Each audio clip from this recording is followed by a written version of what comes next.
तर अशा संघाला प्रशिक्षण देताना शेवटी इतर सुद्धा देश जे आहेत ते सुद्धा एक वेगळ्या पद्धतीने पाहत असतील की आता एक नवीन कोच आहे त्यांच्याकडे, नवीन कोचिंगची टीम आहे. तर हा संघ जो आहे तो कशा पद्धतीने कामगिरी करतोय, इतर एकूण जगाचं सुद्धा लक्ष असेल. तर त्या अर्थाने कसं आव्हान आहे?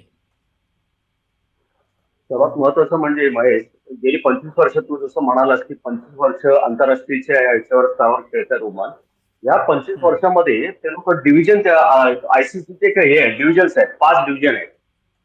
हम्म. टॉप टीम्स खेळतात ते आंतरराष्ट्रीय खेळतात, म्हणजे आपले टेस्ट नेशन्स आहेत ते. हम्म. त्यानंतरच्या पुढचे जे असतात ते डिव्हिजन 2, डिव्हिजन 3 असं करून 5 खेळतात. 5 डिव्हिजन खेळतात, त्याच्यामध्ये जवळ 90 ते 95 संघ खेळत असतात जगातले. आणि हम्म. त्याच्यातून ते खालून वर येऊन, म्हणजे ह्या ओमान संघाने डिव्हिजन 5 मधून येऊन आज डिव्हिजन 2 मध्ये आलेले आहे. हा. इथपर्यंत मजल मारली.